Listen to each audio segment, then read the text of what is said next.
Hey, it's Dr. Amanda with Straightsmile Solutions, straightsmilesolutions.com. Let's talk a little bit more about selecting 2D analog imaging for kids. I'm talking about pediatric patients versus 3D um, CBCT imaging.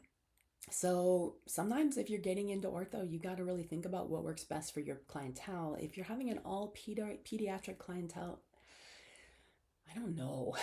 So selecting the right unit is a big thing. And big FOV, small FOV, obviously you want to be able to change your FOV. I think that would be the biggest thing I would do, is make sure you have an adjustable FOV. And this is coming from somebody who has never purchased a CBCT. I've told you guys that where we are in some very high rent, high overhead areas, San Francisco, Honolulu, San Francisco, Boston, you might not, if you're in the city, your square footage is going to be ridiculous. So trying to allocate a space for a pano, a Ceph, or a CBCT just might not be worth it, especially if they have centers that are within a mile that are cost effective. They do all the evaluation, the analytics, whatever. I mean, why drop $100,000 on this and use up op space, But so clearly we do take CBCTs, we just refer out for them.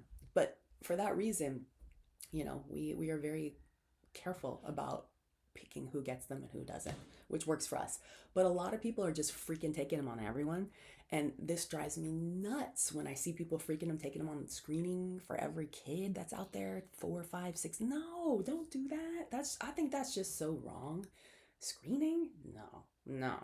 That's just my opinion. But I mean, just things to keep in mind. I mean, obviously, a large FOV is going to be essential for orthodontic diagnostics if there's a growth issue, right? Because we got to see the full craniofacial skeleton, see a Ceph. We might not have to do that in an adult, as well as the airway, skeletal symmetry, things like that. A small FOV is better for localized issues like a single impacted tooth or endodontic assessment, but that's not going to be something you're really going to see in kids. Kids are going to need the global view, which is why I really just like an analog band Ceph. Just why do I need that? I don't need that.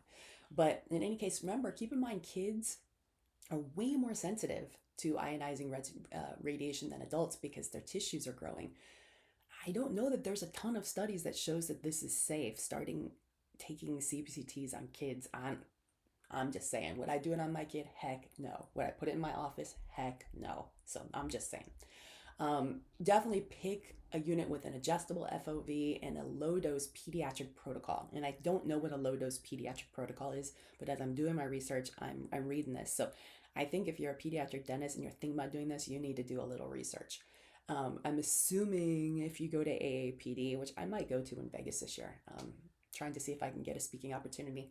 If so, I will be there. But that way you can keep your radiation as low as diagnostically acceptable, or a LADA. So remember also that CBCTs are low dose compared to medical CTs, but it still delivers 10 times more radiation than a standard 2D panoramic x-ray. So anybody who tells you something else is lying. And children have a higher projected lifetime cancer risk from repeated CBCT scans. I mean, there's literature on this. So CBCT should not be a routine screening tool. It should only be used when 2D imaging is insufficient and the 3D information will likely alter or affect the treatment plan. This is the Bible. This is what's out there. This is the standard of care. So I'm telling you guys what the standard of care is. Yes, you can take a slice, okay? But it's still a lot more radiation, especially in a kid. I can't tell you what to do, what not to do, but I don't love the idea of taking giant screening CBCTs is what I'm getting at. If you need to just grab a slice to get a Ceph, fine, let's be done with it once and done, and get the fan out. But let's not keep going in every 6 months to check things. So it's always a good idea to have another option. All right, thanks.